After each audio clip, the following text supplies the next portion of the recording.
Join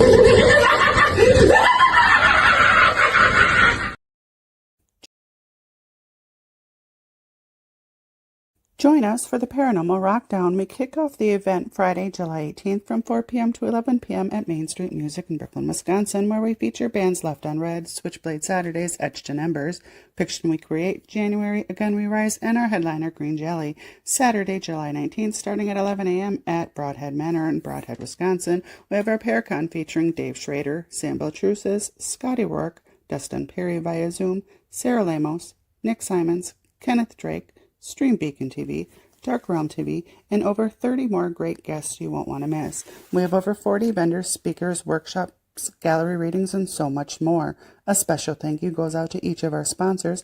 Get your tickets before they sell out at ParanormalRockdown.com, and we hope to see you at the Paranormal Rockdown.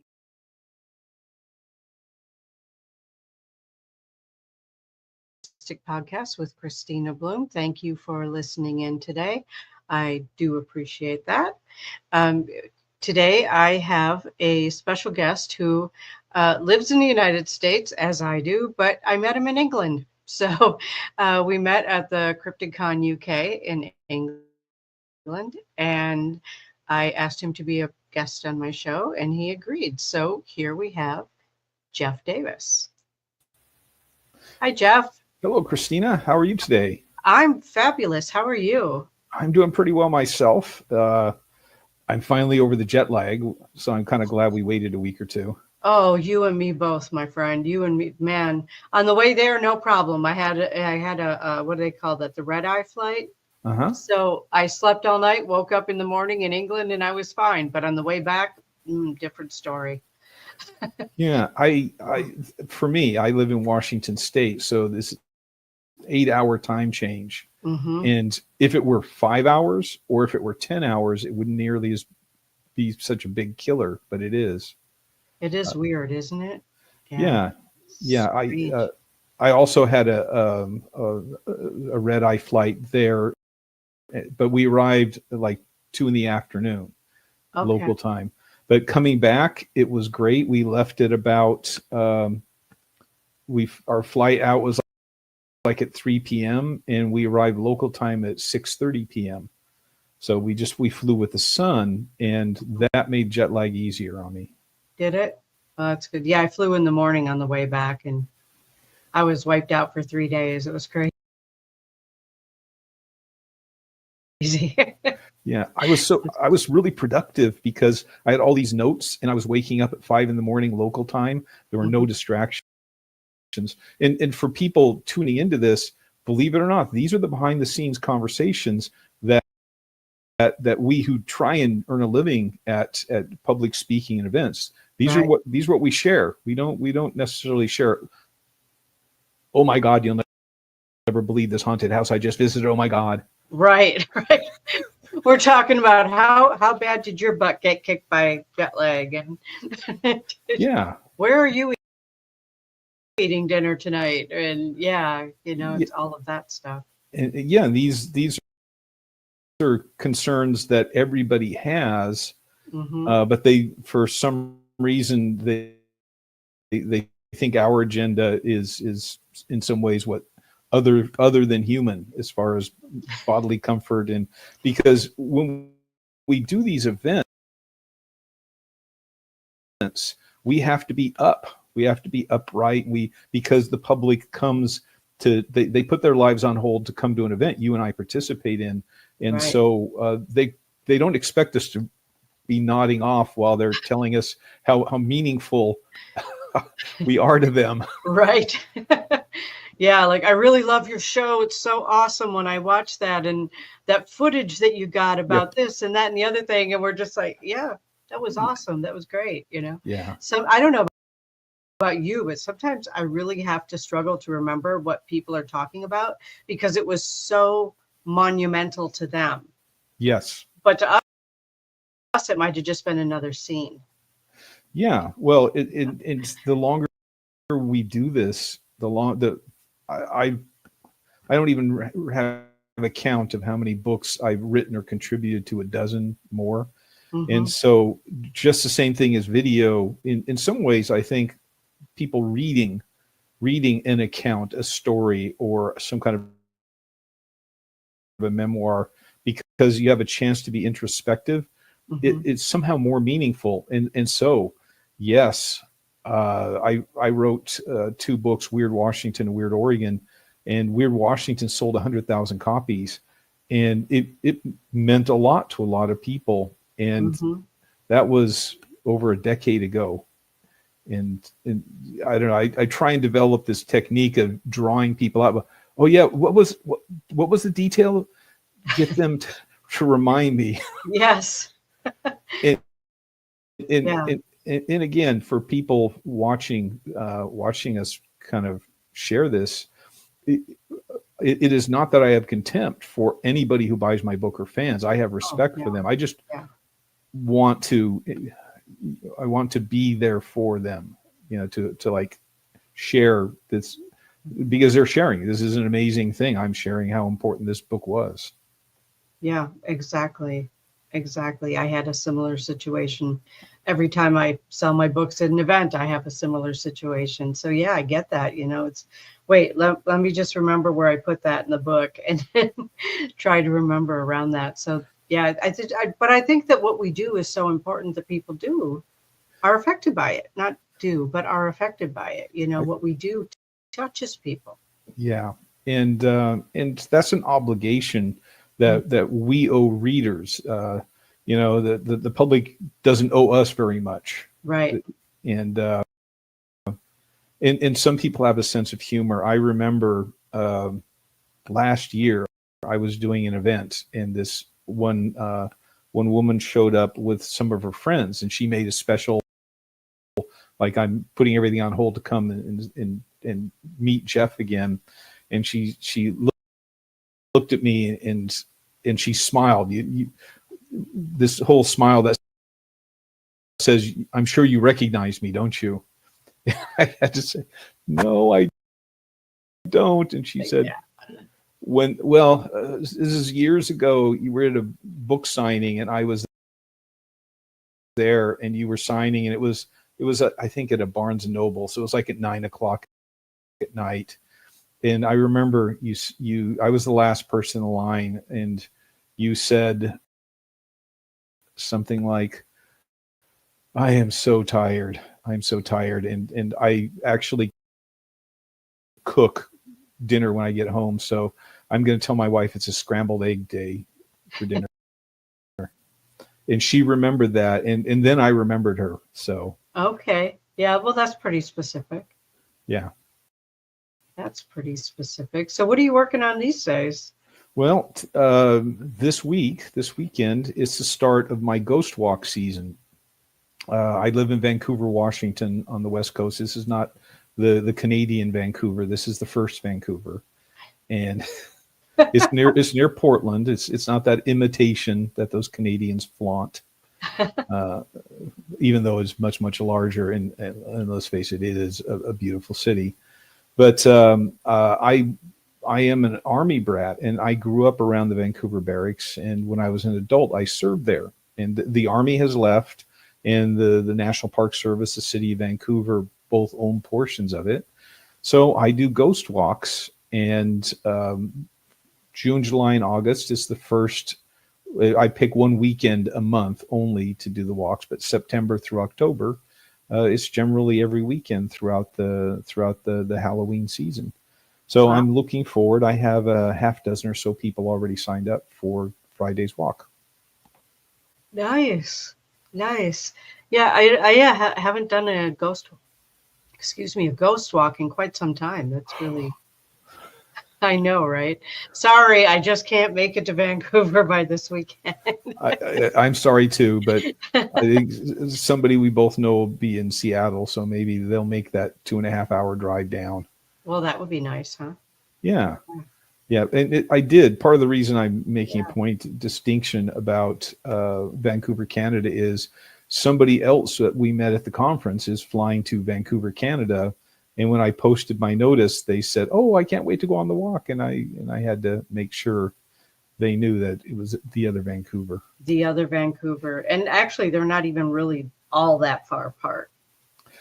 Oh, 3, 4, about a 5.5 hour drive, I think. Yeah, that's true. Yeah. I know I've been to Vancouver, Washington. I've not been to Vancouver in Canada. Ah, Been to Canada, but not Vancouver.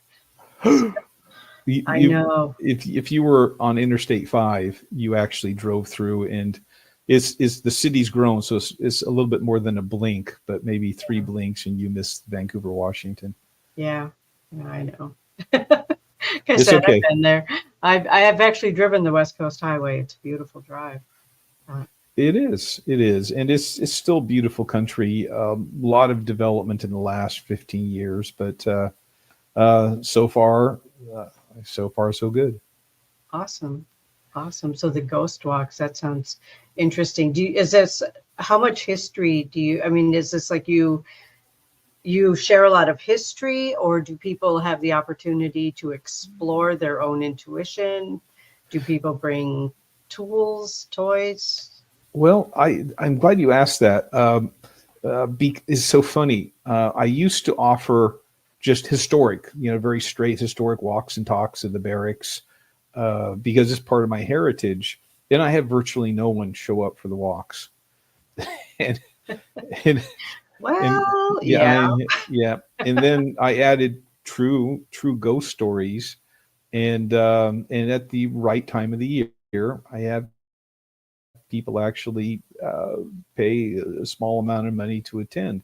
So, and the I really wish we could arrange, and it might be possible for people. I do private tours as well as scheduled tours, but we don't get to go into any of the buildings, or most of the buildings, because this is a living city, and so these buildings are rented out, and gotcha. so we get to go onto some porches, and there is a venue that I have been doing. It's doing indoor events at.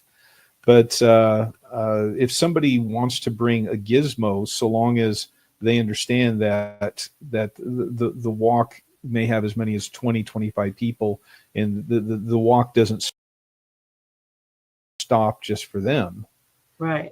You can bring gizmos, take some still photos, that kind of stuff. It's all fun. And if people want to do some outside things, we can schedule a private party tour. That sounds great. That sounds great. Yeah. I mean, Thank you. I know that, like, I have been on, like I said, a few ghost walks. I used to do ghost walks in Menominee Falls, Wisconsin. But the ones that are just history, that's a history walk. You know Yeah. what I mean? That's like, let's take a history class and go for a walk doing it. But I do like it when, you involve the paranormal part because you're calling it a ghost walk. I love that. Well, and see what does make a ghost story interesting to people. You think about Sleepy Hollow and even Jack the Ripper, which is not necessarily a ghost walk, but what makes a ghost story interesting is this historical context. It's who is the ghost? Why are they still here? What happened?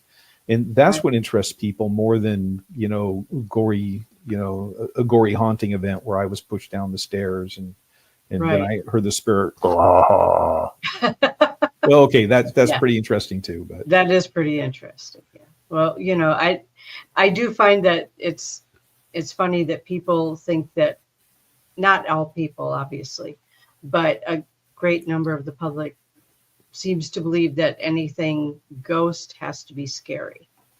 yeah, And for the most part, I mean, I'm a psychic medium. I've been doing this for decades. Mostly not scary.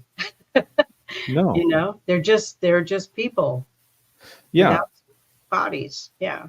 yeah, and it's kind of and I'll share some of the things. Things do actually happen on my walk, even if it's outside. So Right. I have had clairvoyants attend the walks at times, and on a couple of occasions, people have said that the ghosts know where your normal stops are here down the road, and they actually gather there on the other side of the fence, and they're saying to you, even if you can't hear them, tell our stories, because when people remember us, it's as if we're not quite dead. Right. And there was the play Our Town, which takes place in a cemetery where people talking tombstones, essentially. I have not heard of that one. I'm going to have to look that up. Yeah. Yeah, I'll have to look that up. So I met you at a cryptid conference. Yeah. And you were there because of your work with Alaskan Killer Bigfoot, right? Yeah. That was a great show. And the old phrase was reality TV. Now they've kind of moved to non-scripted as far as definitions. And I really enjoyed my participation in the show, and I hope some of your viewers have had a chance to see it. Unfortunately, COVID didn't just kill people; it killed enterprises and businesses, and it killed television shows too. We filmed. I did go up to Alaska for this because I was a historical consultant, and I've been on a number of different television shows. And so the producer for Alaskan Killer Bigfoot, I appeared on some of his other shows. So he asked me to do research, and I came out with them. But we filmed just at the beginning of COVID, and they didn't release the show until toward the end of COVID. So almost a year went by from filming to release. And then if people remember the economic upheaval coming out of COVID, businesses businesses disappeared and so on. And there was a big switch up with network television, History Channel, Discovery Channel, and so forth. And they were not funding new shows.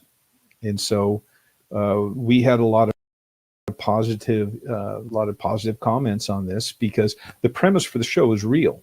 And you can look up in Alaska, there's a place called Port Lock, Alaska, or Port Chatham, at the tip of the Kenai Peninsula. And the area has been occupied by Native people off and on for centuries. There would be an occupation that would last decades, and then all of a sudden it would stop, and decades would go by, and then people would come back. And so in the early 1900s, a small cannery operations was built in what's now Port Lock.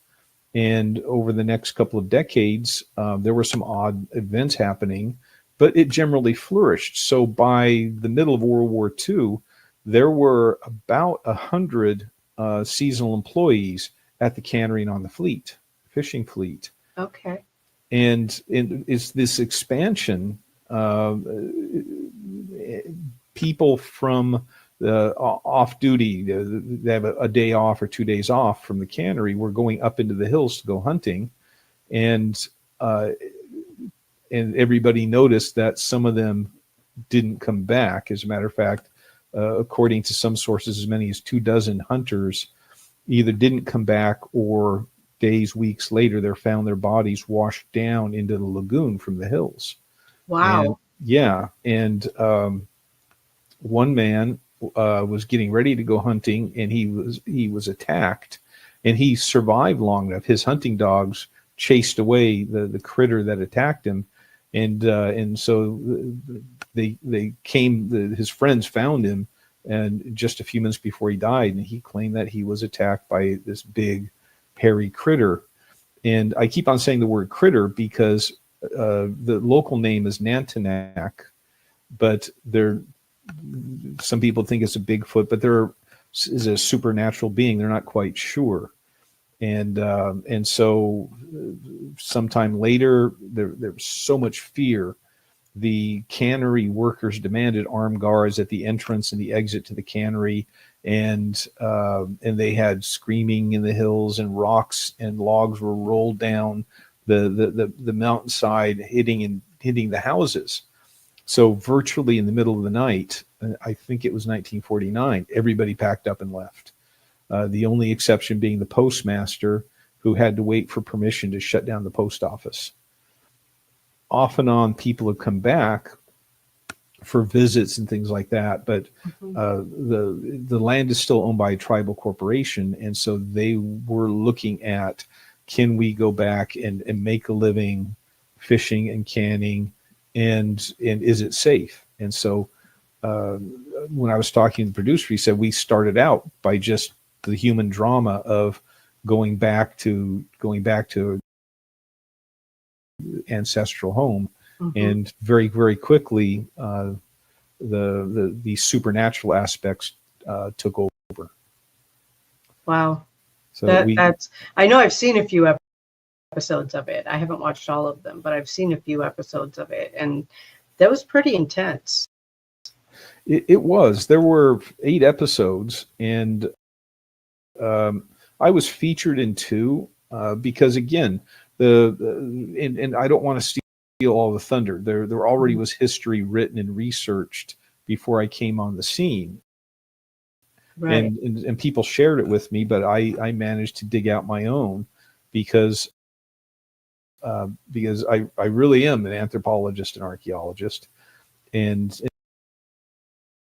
so I always brought something to it. And so I had longer interviews as the guys. I didn't go to Portlock. I was in a place called Homer, and so they came back on their fishing boat a couple times, and so I did interviews with them, but I also showed up as a flashback in another 5 episodes. I love it. A flashback. That's awesome. Yeah. I will have to look again, because I was just so involved in the story of it that I wasn't looking at who was doing what. So I'll have to go back and look. Yeah, please do. What you'll find, now that I'm kind of setting a little bit of stage for you, is several of the later episodes, they're trying different investigative approaches. So the 2 separate occasions, they brought in clairvoyants. They brought in people who thought they could clear the entity. They brought in Ron Moorhead a couple of times, who brought investigative devices. He brought in some gizmos to use in day and night. So they're trying different approaches to investigate, and it was really interesting, and a lot of the historic aspects, finding a Spanish coin dating to the 1500s. That was really interesting. That is interesting. Yeah. Wow.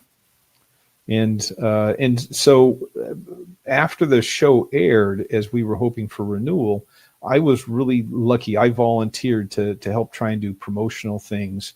So I worked with the guys who were part of the show, and so I helped set up interviews and podcasts with them, and I was lucky enough that they treated me very well, and they said, well, you were not one of the stars, but why don't you come on this interview with us? And so I got included, and it was a lot of fun. When one of the people that you met at the crypto conference in England was DJ Brewster, and he was the cook chef for the group there in Portlock, and this is the first time I physically met him too. Really? Wow. Yeah, okay. he was not on the boat that came to Homer, so he was at camp doing cooking and cleanup and everything that he did kind of behind the scenes. So yeah, and DJ was such a hit there at the conference, and because he really was, yeah. He is just a nice guy. He is. His energy is so warm and welcoming. Yeah, and the older I get, the more I appreciate nice people. Same. Yeah. Same for sure. So other than your ghost walk, tell me about your paranormal experiences, because you seem to have quite an extensive paranormal background. Well, yeah, this is the longer we do anything professionally or as an avocation.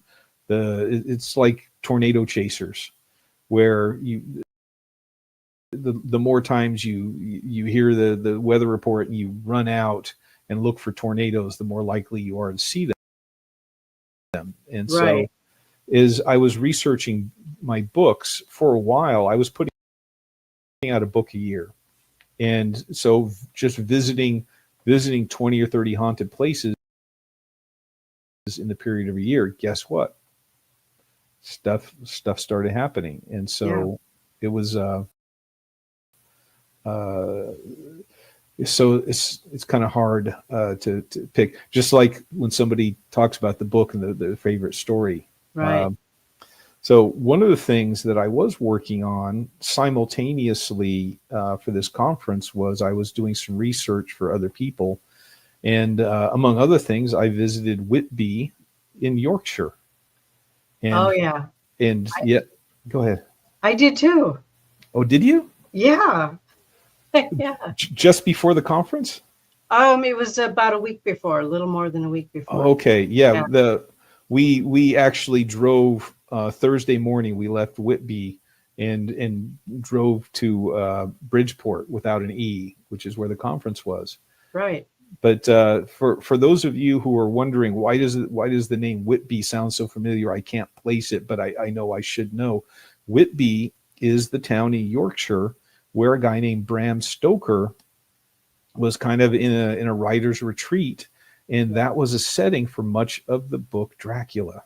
Yep. And so visited Whitby Abbey. Well, I did that half-heartedly. My friend Beth and friend Jaden actually spent most of the time there, but just walking around Whitby. Did you take the Search of Dracula walk?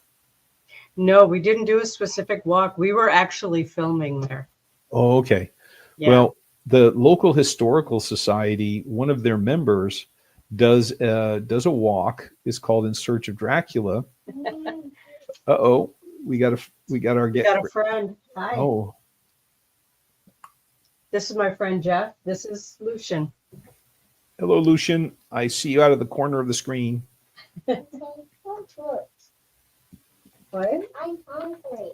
Okay, I will be there in just a little bit to give you something to eat. Okay, you can get some Cheetos off the counter. Okay. Thank you. Yeah. I was gonna think my grandmother was big into Fig Newtons. Oh yeah. So there was always a bowl of Fig Newtons there. Yeah. His big thing is Cheetos. He loves Cheetos. Yeah. The Bram Stoker. Oh yeah.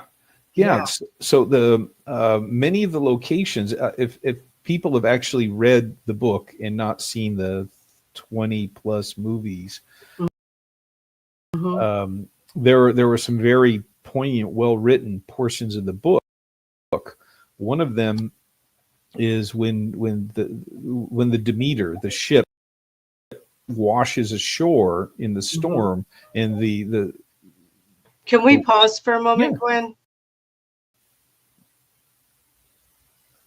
Up where you were leaving off. Right. So after this negative reality interval, we are back. Yes. One of the poignant scenes again to me here, where we're talking about portions of a book that matter to individual readers. Mm-hmm.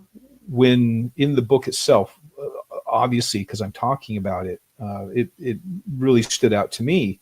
One of the heroines of the book used to wander through the cemetery, and she was talking with an old sailor who was always sitting on the same bench. And it turns out, spoiler, it turns out through the text of the book that there is a grave of a suicide adjacent to the bench, and that's where Dracula is hiding out during the daytime. And so there are actually benches overlooking the sea there in Whitby. And one of the Victorian benches still survives. And so that's the Sailor Dracula bench. And looking across the harbor from where the Captain Cook statue is, and you're looking all the way across the mouth of the harbor, since you've been there, that's the beach where the Demeter washed ashore. Okay. And according to the historian giving the walk, several of the people mentioned in the book, like with very good characterization, like one of the lawyers or the barristers, apparently these are based off real people, and Stoker made a little bit of money to support himself by saying, I'll put you in the book if you give me some money. Oh, well, there you go. Hey, you do what you got to do, right? For those of us who've been eating Cheetos or Fruit Loops or Cheerios for months on end. Months on end. Yeah, exactly. Or ramen noodles. While you were there, I have to ask, did you go through the screaming tunnel? Yes. Yeah. And people were screaming through the tunnel. And for people, what this is they brought the railroad to Whitby. And Whitby is like Rome, is built on all these hills up and down. Oh, hills. Yeah, Yes. literally it is. When your parents or grandparents said I had to walk 5 miles to school uphill both ways. Yeah. No matter where you go in Whitby, that's about what it's like. And so a couple of these pathways parallel each other. And there's a very steep formation in between. It's only like 100 feet in, not diameter, 100 feet through.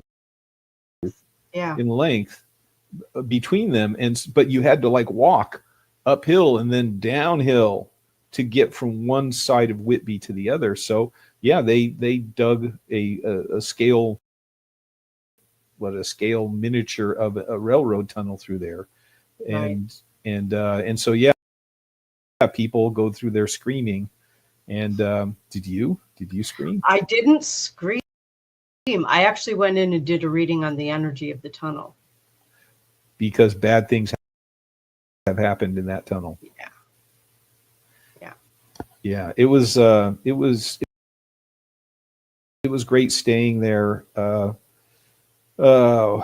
People were really friendly. It was school break, and I think the school break was, and so it was Whitby. It was a lot more crowded than normal, but amazing fish and chips, because the fishing fleet comes right in that day.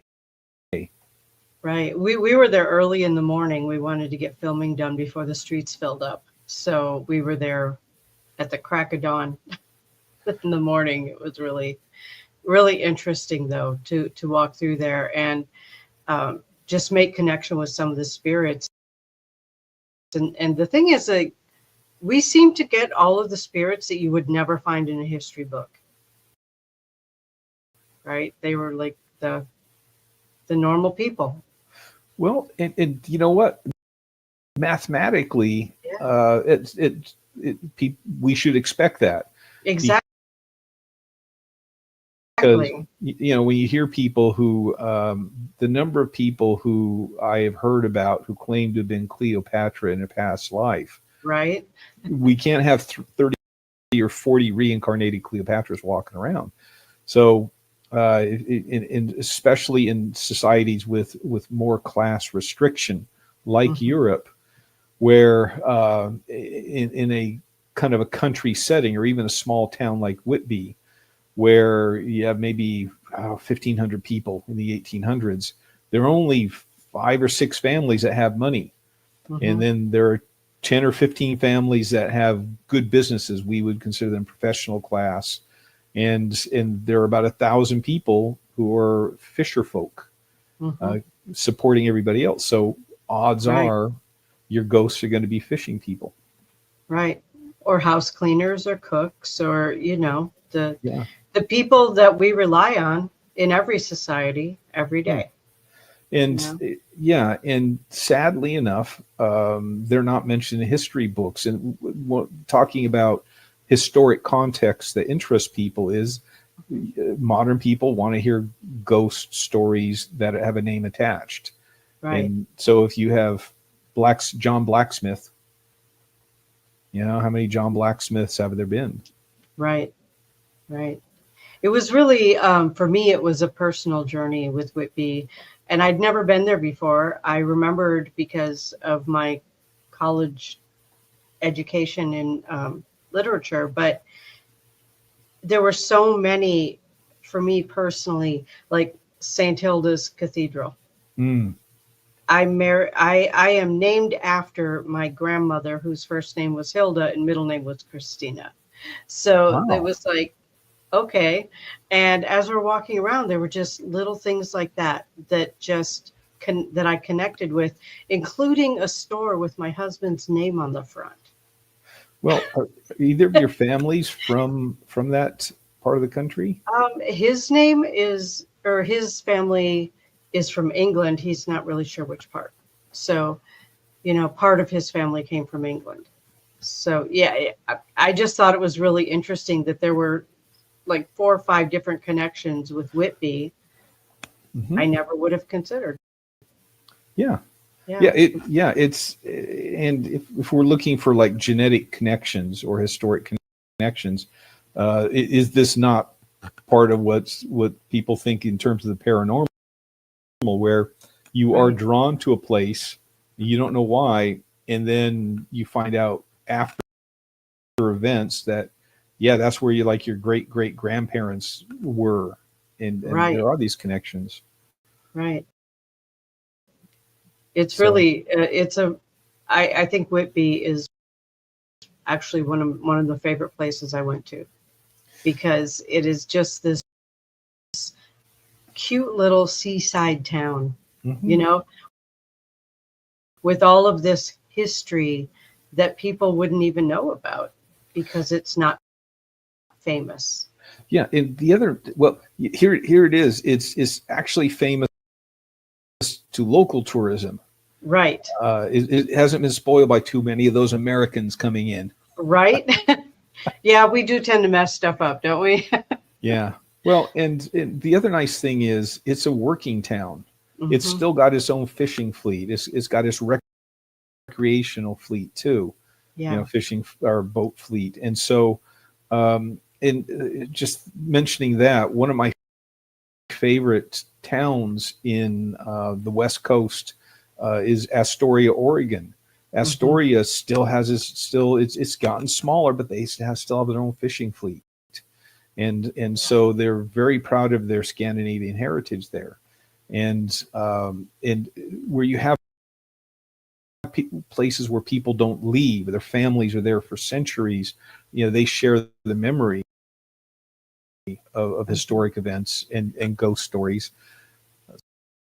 Sometimes they don't like to talk about it because it happens to be their crazy uncle or crazy grandparent. Yes, could be. Yeah, but you're right. Astoria, Oregon is gorgeous. It is. Beautiful. It is. It's the European influences there actually started in 1811, 1812, and up until maybe 10 years ago, the population never got above 25,000 people. And even now, they have cruise ships that will land in Astoria, and basically a whole bunch of people from the city businesses, they'll actually open their doors, even if it happens to be normally a closed day, and they would get up the school bus fleet, and they'll actually run shuttle buses through town, because it is not just they want the tourist dollars. It's the fact that we have guests coming into the city. Let's be sociable and make it easier for them to get around. Mm-hmm. Again, unlike a lot of tourist towns, and I'm not forgetting the fact that we have an audience watching us, that tourists really can ruin the experience of visiting odd, obscure, haunted places, where after a while it seems like first and foremost, locals have their hand out for money or your credit card, and Right. and that's really off-putting when most of us don't want to be seen as a source of cash. Right. Exactly. And yeah, I confess a little bit disappointed. Salem, Massachusetts, which has been a tourist destination since 1870s. Yeah. And don't get me wrong, everybody's friendly, Mhm. and there's no grifting, and there's no bait and switches going on, but Right. but the economy is all about tourism and the Salem witch trials, Mhm. and yeah, I learned more about Salem witch trials by traveling to these smaller communities where the events actually took place. Mhm. Beverly, Yeah. Massachusetts being one place. Those Right. people interested. So I encourage, my friend Beth is getting ready to go do kind of a Northeast New England states tour. And we were talking about where to go and where not to go. The Lizzie Borden Murder Mansion is a bed and breakfast. Yeah.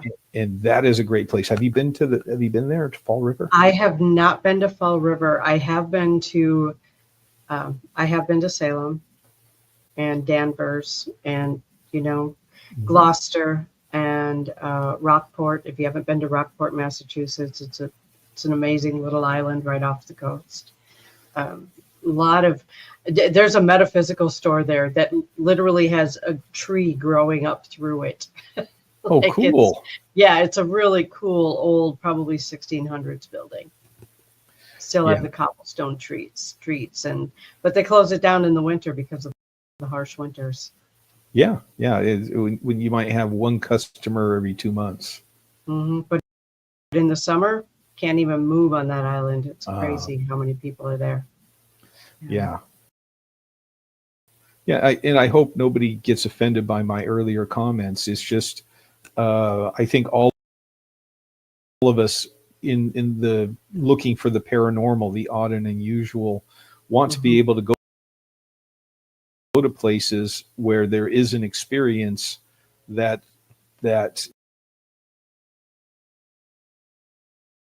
is not decreased by a crowd of thousands. Right. Stonehenge is even as they have it, over 1 million people a year visit Stonehenge. Did you manage to make a trip? We did do Stonehenge. Yeah, and I did feel energy there. But again, I've been doing this for decades. I know how to reach out to the energy that's there to feel it. I don't necessarily have to touch the stones. So, yeah. Well, and of course,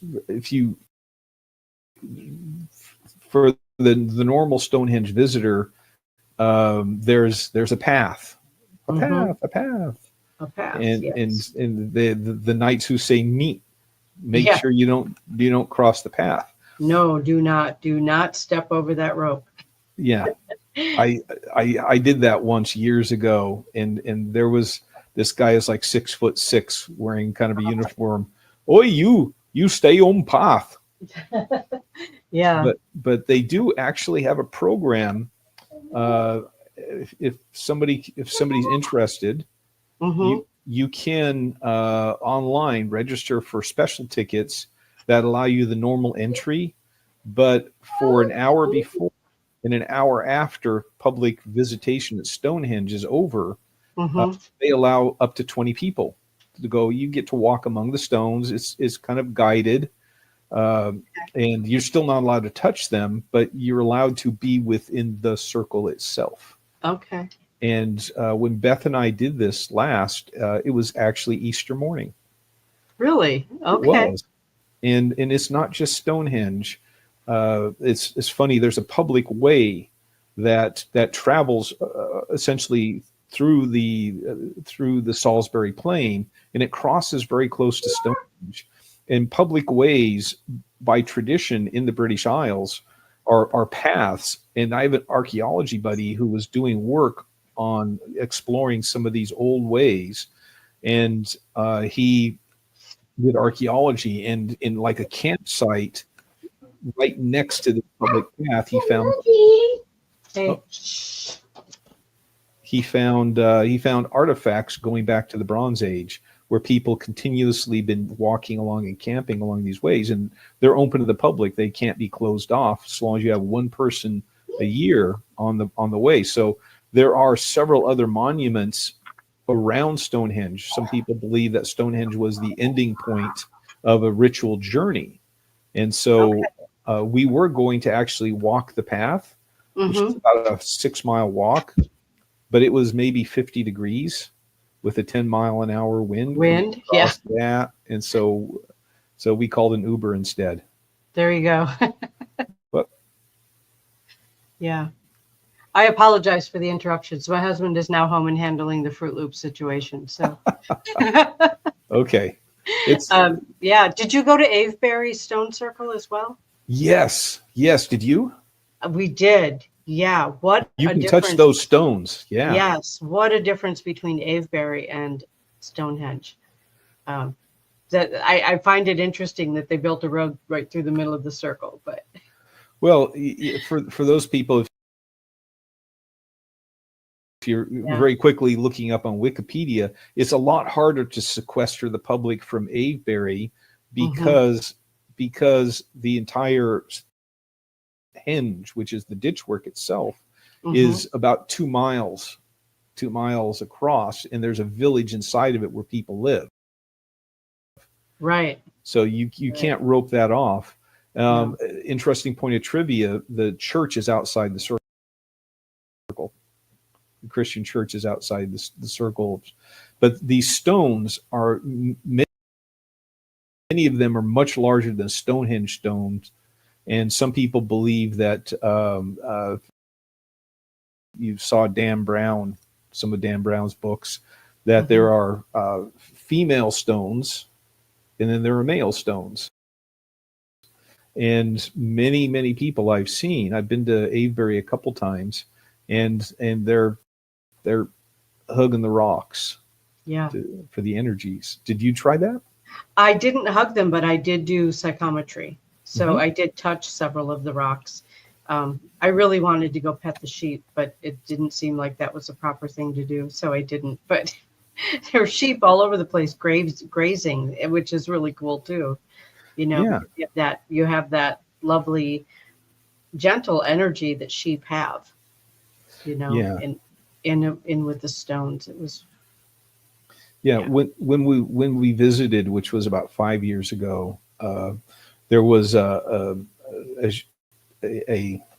lamb that was laying down at the foot of one of the stones, and a bunch of people were walking over to pet it. But I was worried in that his mom was not nearby, and it was not moving. It would like raise his head,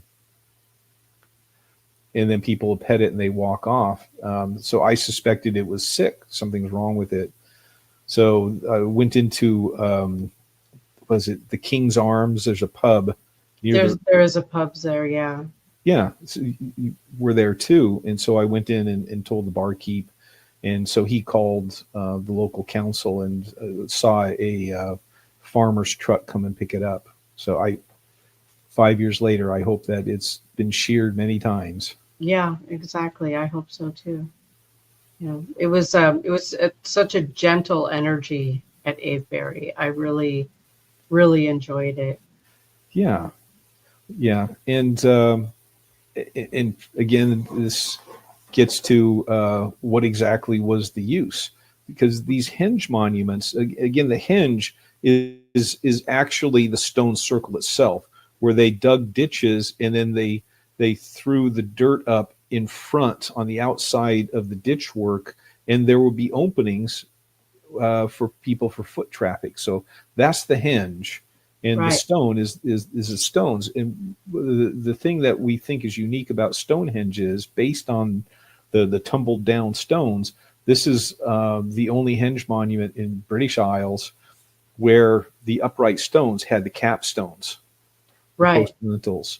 But they found archaeology links with culture at Stonehenge all the way up into the Scottish Highlands, and there are stone circles up in the Orkney Isles off the coast of Scotland.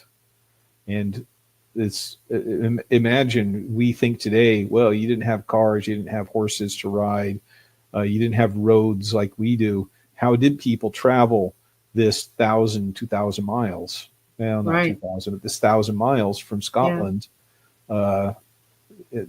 by boat. But it still would have been pretty darn dangerous. It But would have been, by boat, and then to walk inland from there. yeah. That's, yeah. Well, one of the skeletons, did you, in Salisbury, the city of Salisbury, did you visit the Flinders Petrie Museum? Did not. No, we just walked around in the streets and then visited some of the stores.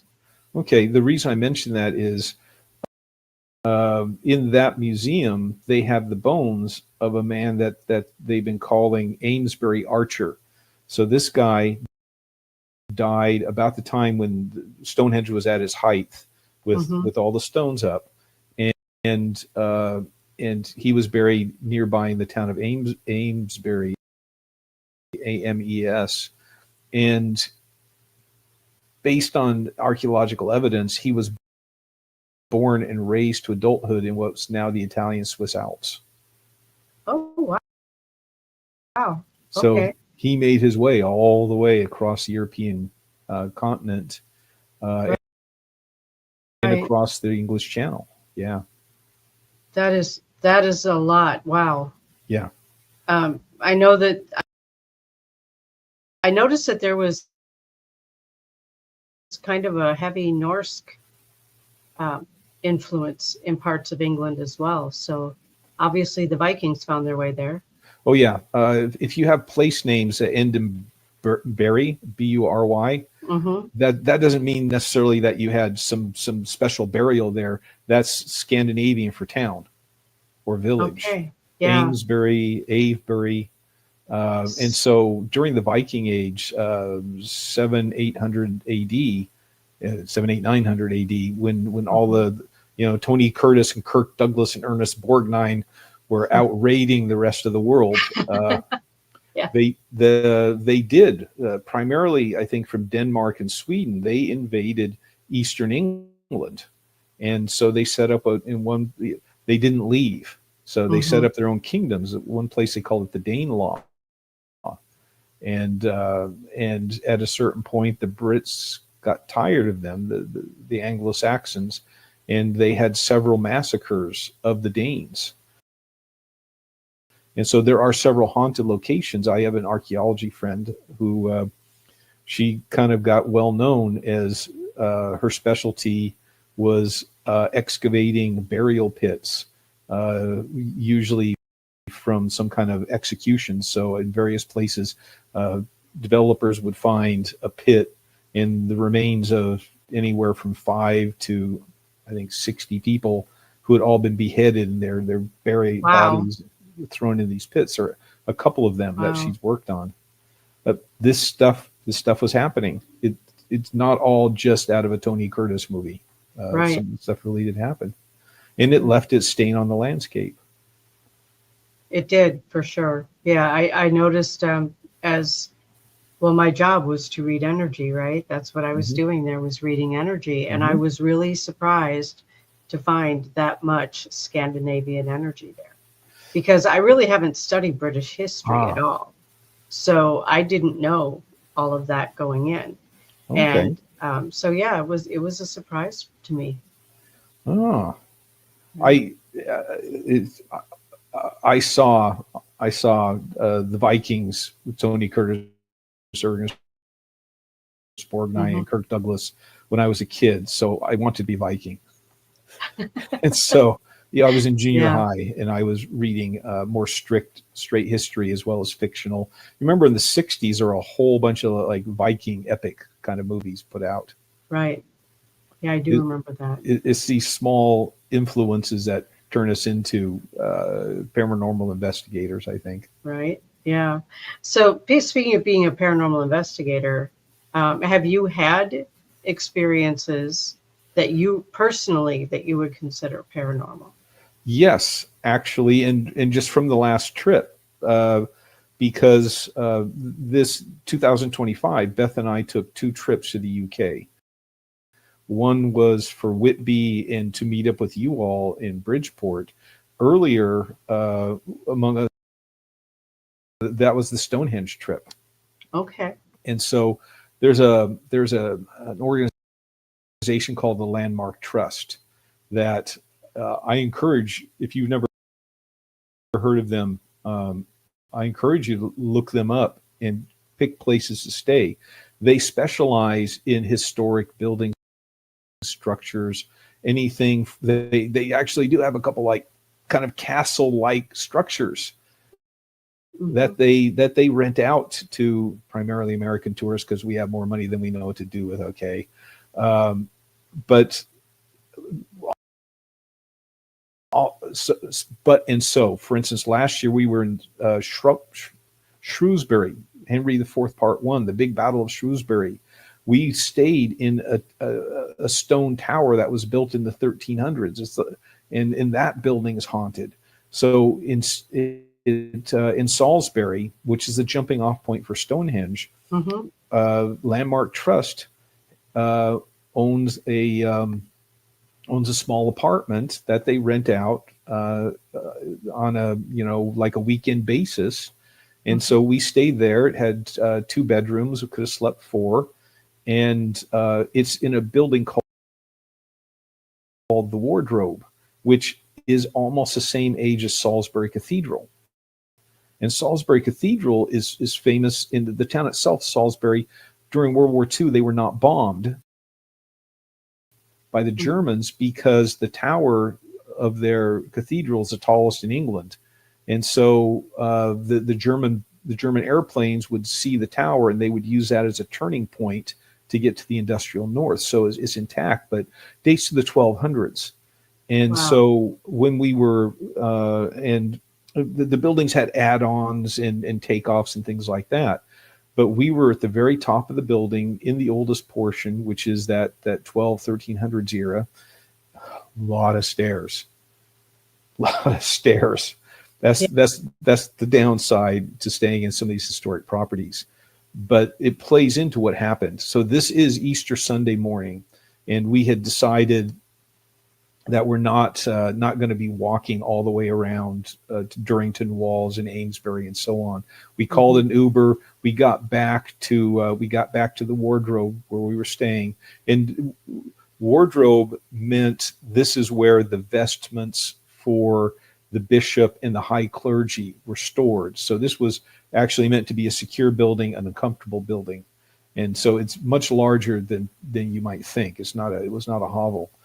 But we got back at about 8 a.m. And so, we looked at each other and said, nap time? Yeah, nap time. So we laid down and these stairs, because these stairs are like 500 years old, you can't walk up and down these stairs without making noise. And so there were a couple of different doors with locks on them too. And so as we laid there, I thought Beth was asleep. She thought I was asleep. And so we're just laying there quietly. And then both of us heard dum, dum, dum, somebody walking up the stairs. And there was the door that accessed our apartment was also centuries old, and it had a big long iron key. And we heard the lock click clacking as it opened, and then heard the door open and close. And both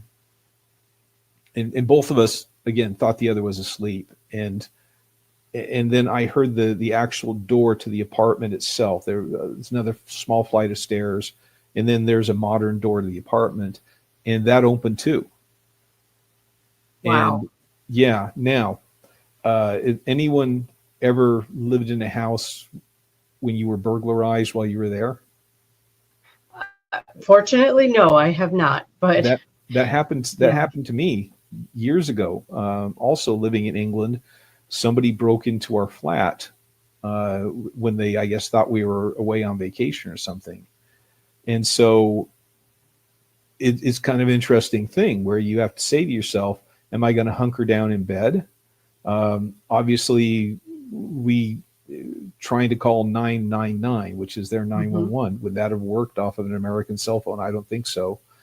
And so I did the same thing that I did in England in the 1990s when they broke into our flat. Psychology being what it is,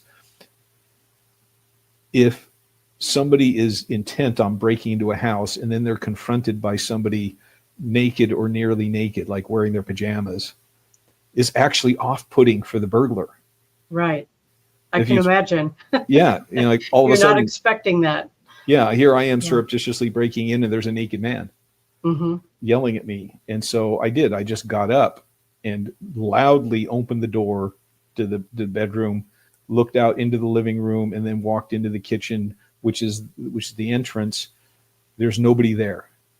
Nobody there. And I walked down the short flight of stairs. Again, I'm also listening. I hear nobody open or close doors. I hear nobody running down the stairs. And I just walked my way out of the building, and there was nobody there. Just so happens that the bottom part of the building is a military museum, and that the wardrobe, this complex of the building, is the first stop for the Ghost Walk of Salisbury, England. Okay. And they oftentimes will do for-pay ghost walks, ghost hunts inside the building too. Okay. So, so the ghost, that is quite a paranormal experience. But I think in that instance, I'd rather have it be a ghost than a burglar. robber. Yeah. Yeah. Absolutely. Yeah. And weird things. Salisbury is still a city of the living. A couple of years ago, there was a former Soviet era dissident living in Salisbury, he and his daughter, and he was not a fan of Vladimir Putin either. And so some Russian agents broke into his house while he and his daughter were off at dinner, and they sprayed nerve agent in a liquid form all over the flat, like on the doorknobs and things like that, to try and kill him. And they caught on video the guys after they left the flat, and they had this spritzer bottle that was what the poison was in, and they threw it away. And a short time later, this one woman walked by, picked it up, thought it was a perfume bottle, so she sprayed it on her wrist, sniffed it, and if I'm remembering right, she died. Oh my gosh. So they still haven't, the house is still boarded up pending toxic waste cleanup. Wow. That's crazy. So we're kind of coming to the end of our time here. So if someone wants to purchase one of your books or attend your ghost walk, how do they get a hold of you? Or how do they order your books? Because that's a different question, actually. Yeah, well, they can do both on my website, which fortunately you all prompted me and reminded me. Yeah. So you can see jeffdavisghostguy.com. And it's a it's the entry page of the website has some links to open, and so you can access my books as well as my ghost walks just directly there, and you can mail order. I do events locally in the Portland, Vancouver area. There's an email link. You can email me from there. I would love to see actual emails from real people rather than spam services. That would be nice. My website. Yeah. That would be nice. Yes. That would be nice. I just want to thank you so much for your time and your great stories. I appreciate your being here and taking the time out to spend an afternoon with me. I do appreciate that. Well, and I've enjoyed this too. That crypto conference in Bridgeport was so much fun. Met so many people that I consider more friends than going to a lot of these American conferences. It was great. It really was. And it was a pleasure meeting you there too. And you too. If you make it to the West Coast, let me know. Okay, I will. And I will let you know if I'm coming to the East Coast. Certainly, Beth maintains my social calendar. So send me a link to this show and I'll put you in touch with Beth as well. Absolutely. Thank you again so much. And thank you, everyone. And and I'll see you next time. My next guest is going to be the very entertaining and funny Gwen Johns. So thank you all for this episode, and I see you next time. All right. Thank you too. All right. Bye-bye. Bye-bye.